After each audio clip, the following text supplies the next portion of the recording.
Bismillah. Assalamualaikum teman-teman.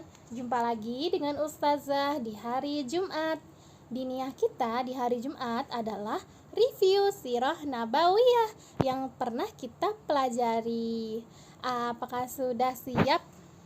Teman-teman, sirah pertama adalah ketika Rasulullah tinggal di Gua Hiro, teman-teman. Karena Rasulullah banyak melihat kemusyrikan dan perbuatan jahiliyah terjadi di masyarakat Arab. Rasulullah tidak suka melihat seperti itu dan berpikir bagaimana ya cara menghilangkan kebiasaan tersebut. Lalu pada usia 40 tahun, Rasulullah SAW lebih memilih untuk menjauhkan diri dari kehidupan masyarakat sekitar. Beliau lebih suka mengasingkan diri dan tinggal di Gua Hiro di Mekah dalam rangka ibadah kepada Allah. Nah teman-teman, pada saat Rasulullah mengasingkan diri di Gua Hiro tersebut, muncullah awal-awal tanda-tanda kenabian Rasulullah. Rasulullah SAW berkata, "Aku mengenali sebuah batu di Mekah yang memberikan salam kepada aku." Wah, batunya bisa berbicara ya teman-teman ya. Hal itu terjadi sebelum aku diutus menjadi Rasul, kata Rasulullah SAW. Tanda kenabian yang kedua itu diceritakan oleh istri Rasulullah SAW, yaitu Aisyah radhiyallahu anha. Beliau berkata, permulaan wahyu yang diturunkan kepada Rasulullah SAW adalah mimpi yang benar di dalam tidur.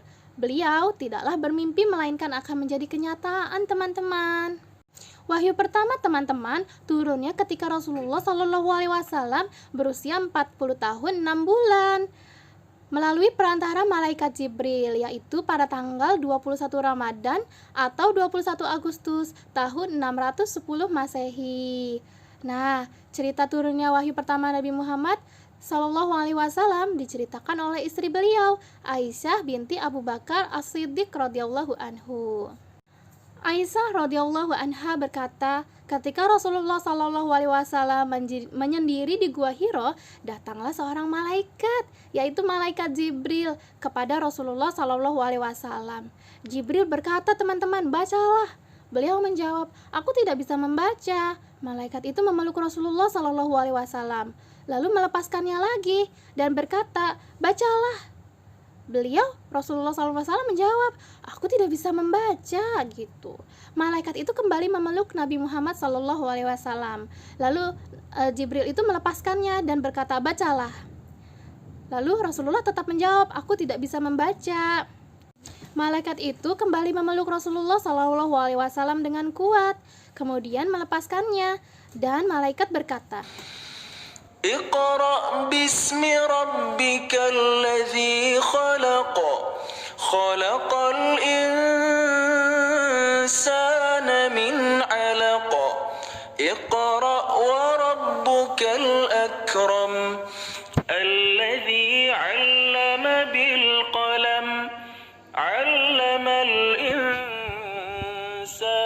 ما لم يعلم.